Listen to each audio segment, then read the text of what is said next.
BJP জানে আগামী বিধানসভায় বিজেপি মাত্র 4-5টা সিট জিতলে জিততে পারে, এর চাইতে বেশি সিট এরা জিতবে না।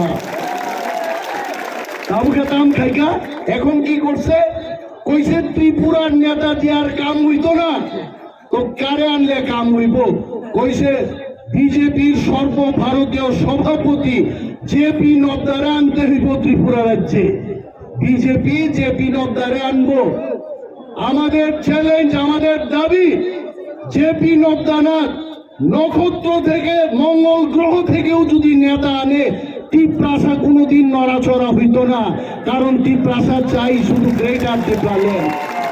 তাই তো জেপি নড্ডা পাইতো হিমালয়ে গিয়া যদি কেউ বক্তৃতা করে বরফ বুট দিবনি, বরফ তো কথা কইতো না, পাহাড় কথা কইতো না, মানুষ কথা কইব। আর টিপ্রাসা হচ্ছে মানুষ, মানুষ ভোট দিলেই সরকার আইব। আর আমাদের এটা কথা, আগামী বিধানসভা নির্বাচনে একা টিপ্রা মতো 35টা মিনিমাম সিট জিতে আমরা সরকার গঠন করব।